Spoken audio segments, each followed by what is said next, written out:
Assalomu alaykum aziz yurtdoshlar. Sizlar bilan yana Yosh avlod kanali. Sizlar bilan navbatdagi videomizda yana bir bor ko'rishib turganimdan mana hayot xursandman do'stlar. Bugungi videomizda biz birgalikda qanday qilib kompyuterimizni masofadan turib boshqarishni bugungi videomizda biz o'rganamiz do'stlar. Albatta videomiz sizga qiziq bo'layotgan bo'lsa, videoni shu joyda pauza qilib videoga bittadan like bosib, kanalimizga obuna bo'lib va qo'ng'iroqchani ham bosib qo'yib, o'zingizni fikringizni albatta kommentariyada yozib qoldirishingiz so'rab qolgan bo'ladim. Albatta bu qilgan ishingiz bizni videomiz uchun, ya'ni bizni keyingi videolarimizni ishlab chiqarish uchun bizga kattagina motivatsiya bo'ladi va bizni videolarimizda boshqa odamlarga ham ya'ni rekomendatsiya qilish uchun juda ham katta hissa qo'yish ham bo'ladingiz akalar. Xullas akalar, tayyor bo'lsangiz, unda biz videomizni boshladik do'stlar.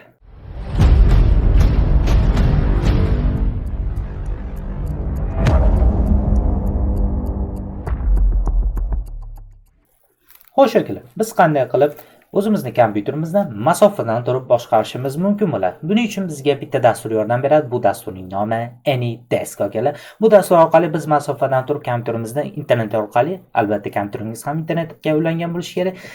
Xohlagan joydan turib, hattoki uyingizga kompyuterni yoqib qo'yib, bemalol AnyDesk orqali o'zingizni ishxonangizda yoki maktabda turib bemalol boshqarishingiz mumkin.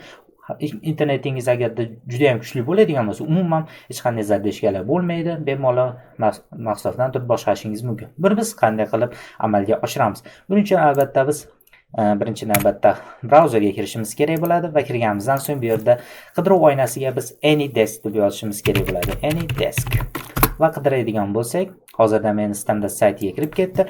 Bunday qilmaymiz, shunchagina AnyDesk deb qidiramiz Google'ga. Va Google'ga qidirganimizdan so'ng birinchi bo'lib bizga AnyDeskning standart sayti kelib chiqadi. Aynan mana shu saytga biz kirishimiz kerak bo'ladi.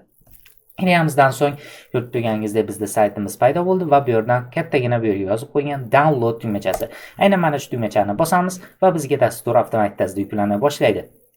Albatta dastur silkasi bizning video описаниемizda bo'ladi. Bemalol yuklab olishingiz mumkin aynan ana shu описание orqali. Va bu yerdan biz xo'p, dasturni mana bu yuklab oldik. Ana endi dasturni biz ochishimizga kerak bo'ladi. Biz dasturni albatta yuklab olinganlar bo'limidan biz topishimiz kerak bo'ladi. Bu yerdan AnyDesk ya'ni dasturimizni ochamiz. Va ochganimizdan so'ng bizda dastur avtomatik tarzda sразу ishlab ketadi. Ya'ni bu shunaqangi dasturki, ya'ni biz dasturni shunchaki yuklab olganimizdan sanoq, ya'ni yuklab olganimizdayoq uni o'rnatish ya'ni kerak bo'lmaydi. Ya'ni siz qanaqadir vaziyat chiqib qoldi, ya'ni kompyuteringizda shu yerda qoldirib turib, uni AnyDesk orqali masofadan kimgadir ya'ni ochib berishingiz kerak. Ya'ni bu masalan bizni gruppalarimizda, ya'ni bizni kanalimizda juda ham ko'p kuzatiladi. Ya'ni birorta mijozimiz, ya'ni bir obunachimizning kompyuteri bir bola buzilib qolishi mumkin va bu bizdan yordam so'raydi. Ya'ni kompyuterimizda qanday qilib masofadan boshqarish mumkin. Aynan biz mana shu AnyDeskdan foydalanamiz. Bu dasturni shunchalik yuklab oladi va ochgandan so'ng mana shu kod keladi. Biz kodni bu bizga aytib beradi va biz bemalol unga ulashishimiz mumkin. Bu juda ham oson. Va ushbu holatda ham biz ishlatishimiz mumkin, lekin biz dasturni to'liq o'rnatishimiz kerak. Buning uchun biz shunchaki bu yerdan X tugmachasini bosamiz. Va bosganimizdan so'ng aytyapti, "Do you like AnyDesk?" Ya'ni sizga AnyDesk yoqdimi? Siz uni o'rnatishni xohlaysizmi? Albatta biz o'rnatishimiz kerak. Bu yerdan Yes tugmachasini bosamiz. Va bu yerdan standart mana shu holatda bo'ladi va bu yerdan Accept Install tugmachasini bosamiz. Va bosganimizdan so'ng bizning dasturimiz bizning kompyuterimizga o'rnaydi va albatta mana shunday holat kelib chiqadi. Bu yerdan Install tugmachasini bosamiz va ko'rib turganingizdek bizni dasturimiz muvaffaqiyatli tarzda o'rnatildi. Xo'p, biz bu yerdan Chrome endi bizga kerak emas. Xo'p, bizga Task Manager hozir endi ochiq ekan, buni yopib qo'yamiz. Xo'p, va bizga AnyDesk oynasi mana shunday holatda bo'ladi. Endi biz AnyDesk ochganimizdan so'ng birinchi navbatda bu yerdan Welcome oynasi turadi. Bu oyna kerak emas. Bizda Session menyudan aynan mana shu kodni biz boshqa kompyuterdan yoki telefondan, hattoki telefondan turib biz buni boshqarishimiz mumkin. Bundan avval biz bu yerdan ya'ni bu kodni biz himoyalab qo'yishimiz kerak. Ya'ni bu kodda hech qanday parol yo'q, lekin bu parolsiz bo'lsa ham birinchi navbatda ulanganda unga ulanish, ya'ni ya'ni ulanish uchun maxsus ruxsatnoma so'raydi. Ya'ni siz buni taslashingiz kerak. Lekin bir marta taslangandan so'ng bu ulangan mijoz yana bir marta ulanish ehtimoli bo'lishi mumkin. Shuning uchun buni biz parol bilan himoyalashimiz kerak bo'ladi. Parol bilan himoyalashimiz uchun bu yerdan 3 ta silchani bosamiz va bu yerdan Settings bo'limidan yoki bo'lmadan Set Password, aynan mana shu yerda turibdi, Set Passwordni bosamiz va bosganimizdan so'ng ko'rib turganingizdek bizda quyidagi oyna ochilyapti. Aynan permissionni biz bu yerdan full access qilib qo'yishimiz mumkin, ya'ni Agarda bu kompyuterni masofadan faqat o'zingiz ya'ni boshqaradigan bo'lsangiz, full access qilib qo'ysangiz, aynan mana shu parolni kiritish orqali kompyuteringizni to'liq boshqarish mumkin bo'ladi. Xo'p, bu yerga biz parol kiritamiz. Iloji boricha kuchliroq parol kiritishingizni so'rab qolgan bo'ladim. Xo'p, bu yerga parol kiritamiz. Ko'p deganingizdek, men juda ham katta parol kiritdim va buni apply deb bosamiz. Va bizni parolimiz muvaffaqiyatli tarzda ulandi. Endi bu yerdan biz yopishimiz mumkin. Ana endi biz buni telefondan ulab tekshirib ko'ramiz. Va akalar, telefonimizga ketdik akalar. Va akalar, ko'rib turishingiz mumkin, bizda chap tomonimizda bizning kompyuterimiz va o'ng tomonimizda bizni telefonimiz turibdi. Bu aynan realniy kompyuter, meni hozirgi paytda ulanib turgan va ko'rib turishingiz mumkin. Bu yerda barchasi ishlayapti va bu virtual kompyuter emas. Bu yerdan ko'rib turishingiz mumkin. Men kameraga kelsam, bu yerda meni kameram aynan meni telefonim orqali ulanib turibdi. Shuni ko'rishingiz mumkin. Xo'p, bularning barchasi realniy, faqat buni men cheres kompyuterim orqali ishlatyapman. Xo'p, bu haqida ham video chiqarishimizdan xohlasangiz, albatta like bosishingiz mumkin va buni ham biz video qilib chiqaramiz. Xo'p, bu yerdan ko'rishimiz mumkin bizning Telegramimiz, ya'ni bizning telefonimiz.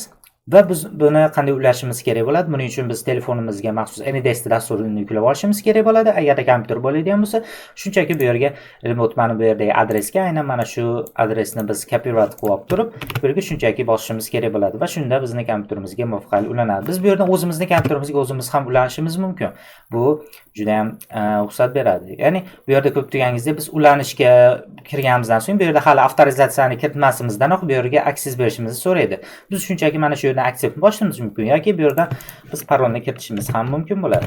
Xo'p, bu yerga parolni kiritamiz boyagi va biz ko'p deganingizda bizni kompyuterimizga access oldik. Biz bemalol buni boshqarishimiz mumkin. Ko'p deganingizda biz bu yerda hali men bu yerda ko'p deganingizda X turibdi, chunki meni kompyuterimdagi ya'ni mishkam ham bu yerda turganligi uchun, ya'ni asosiy foydalanuvchini, ya'ni adminda list mishkasi bu yerda turgan holda biz ulangan foydalanuvchi kompyuterni boshqara olmaydi. Agarda bizni mishkamiz tegmay holatda bo'ladigan bo'lsa, u bemalol boshqarishi mumkin bo'ladi. Xo'p, bu yerdan hozir chiqib ketamiz. Biz bu yerga kerak emas va biz buni sessionni yopamiz. Xo'p, va bu uzildi. Va ko'p deganingizda oxirgi ulangan foydalanuvchi ham bu yerda turadi.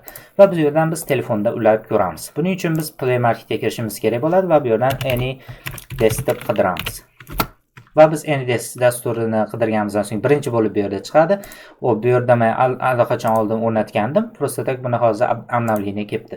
Va buni o'rnatib olamiz. Unchalik katta dastur emas, bu yerdan ko'rishimiz mumkin. Shunchaki 607 megabayt juda ham tez o'rnatiladigan dastur. Hozirda menga biroz yangilanish kelgan ekan. Xo'p. Va biz buni o'rnatib olamiz.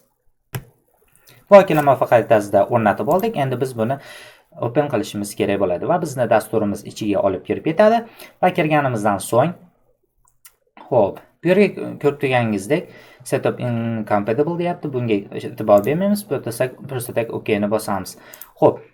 Bu yerda ko'p turganingizda bizni telefonimizni ham kompyuter orqali boshqarishimiz mumkin bo'ladi. Aynan mana shu dastur orqali yoki bizni kompyuterimizda telefonimiz orqali boshqarishimiz mumkin. Bu yerga boyagi kodni kiritishimiz kerak bo'ladi.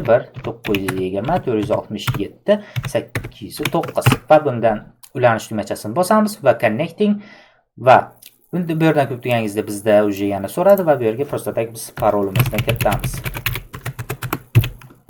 Va OK ni bosamiz va connected akalar. Ko'rib turganingizda bizni hozirgi ko'rib turganingizdek Samsung SM-M12 orqali bu yerda bizni mishkamizni ko'rishimiz mumkin. Bu yerdan biz hamma yo'lda bosishimiz mumkin. Barcha joy muvaffaqiyatli tarzda ishlaydi. Hammasi ko'rib turganingizdek yangi ssenani bu yerda kiritishimizni so'rayapti.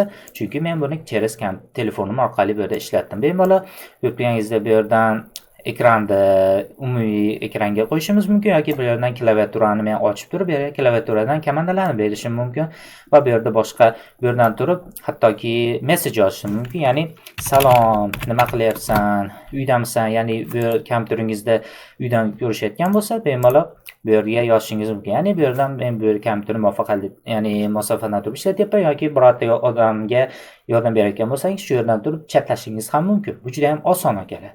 Juda ham zo'r. Xo'p. Va endi ko'ramiz bu yerdan barchasi zo'r ishladi. Xo'p.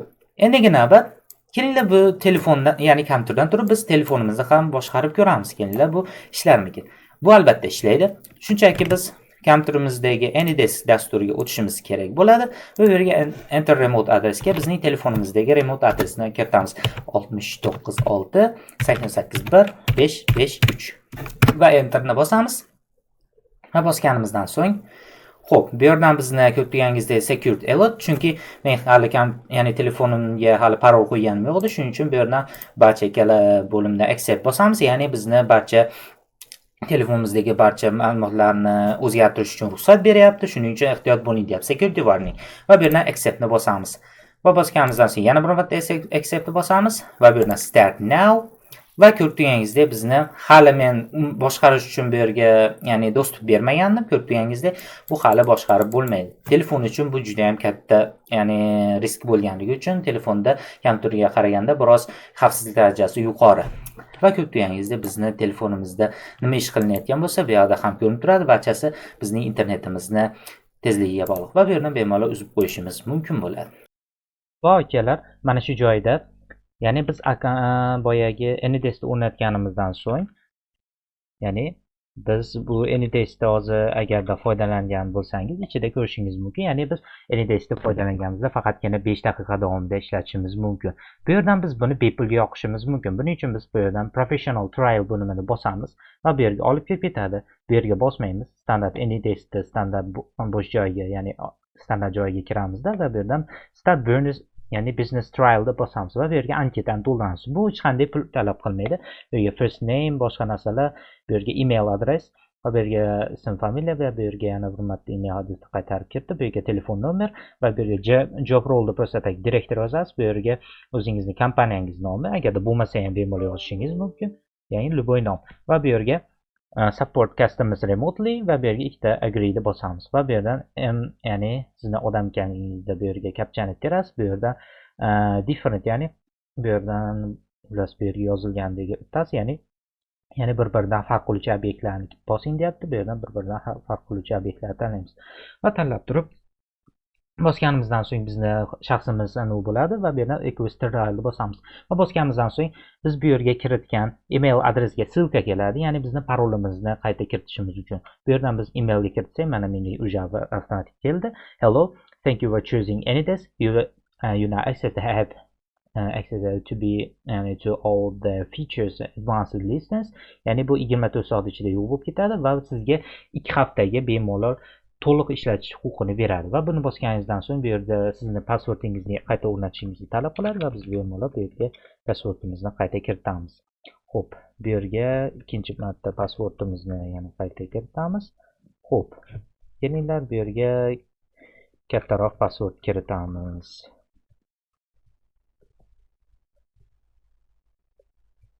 Xo'p, va pastga esa buni qaytarib yozamiz.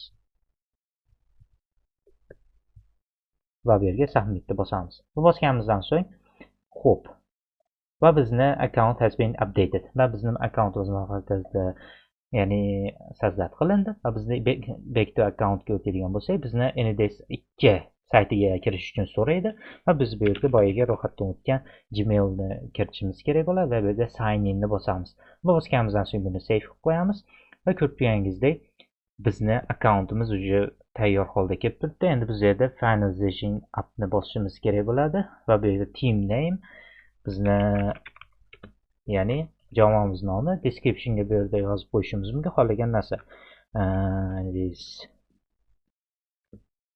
Xohlagan narsani yozishingiz mumkin. Bu yerga create ni bosamiz va ko'rib turganingizda bizni jamoamiz muvaffaqiyatli yaratildi va biz bemalol endi va biz buni qanday qilib o'zimiz akkauntimizga ulab olishimiz mumkin? Buning uchun biz bu yerdan uchta nuqtani bosamiz va bu yerdan setting bo'limiga turib, bu yerdan my accountga boyagi bizni email adresimizni bu yerga kiritishimiz kerak bo'ladi.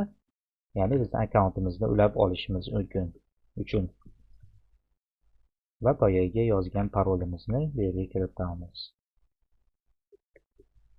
Va bu yerda single sign in, ya'ni bu yerdan login qilishimiz mumkin, login va biroz kutamiz va ko'rib turganingizdek bizni boyagi fully activated akkauntimiz tayyor va biz akkauntni to'liq muvaffaqiyatli foydalanishimiz mumkin. Hech qanday ya'ni kesishlarsiz 5 minutlik cheklovlarsiz bemalol foydalanishimiz mumkin.